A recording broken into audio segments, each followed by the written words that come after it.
Hey, what's going on?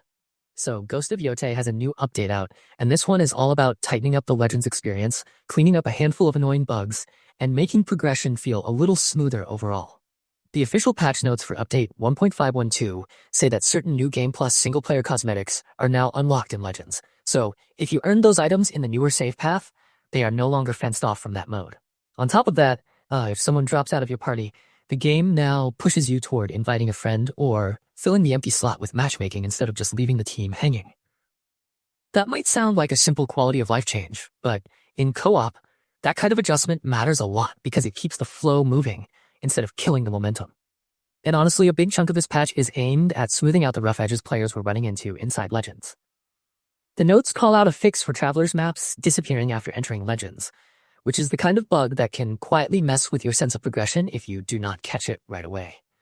There is also a fix for Nightmare mission rewards being granted even when the mission had not been fully completed, which should help keep those rewards tied to actual completion instead of partial runs. On top of that, loadouts are no longer being cleared in Legends, which is a huge relief for anyone who was building a setup and then losing it for no good reason. The Shadow Strike feat description was also clarified, so the unlock requirements are easier to understand, which is a nice touch because confusing unlock text can waste time and lead to a lot of unnecessary trial and error. The gameplay side of this patch is where you can see the developers trying to make Legends feel more consistent from top to bottom. The update brings stability improvements to Legends mode, which is broad wording, but it usually means the team has gone after crashes, edge case bugs, and general reliability issues that do not always show up in a neat list. It also adds minimum key requirements for matchmaking, while adjusting the recommended Kai levels so they line up better with the actual difficulty of the content. That is a pretty smart move because it should reduce the number of lopsided runs where people are either underpowered or overprepared for what they are queuing into.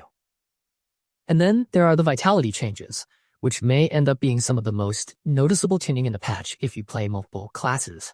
Vitality I and Vitality 2 have been rebalanced across all classes.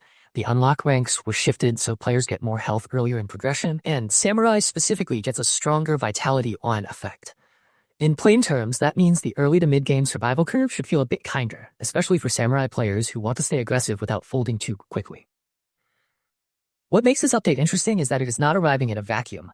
Earlier on, patch 1.100 already brought a big pile of post-launch additions to Ghost of Yotei, including new Game Plus, replayable challenge content for all 22 Yotei 6 camps and 26 replayable duels, a new Game Plus vendor, new cosmetics and charms, 2 new armor sets, 2 new trophies, new photo mode features, VRR support, a balanced graphic mode, touchpad remapping, a visual indicator for animal guidance, an option to turn off fall damage, auto-looting, Sumi A-skipping, an extra loadout slot, and alternative minigame controls.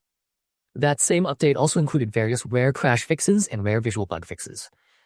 So when you look at 1.5112, it feels like the next step in that same post-launch cleanup and expansion process, especially for players who spend more time in Legends and want the mode to feel more polished and dependable.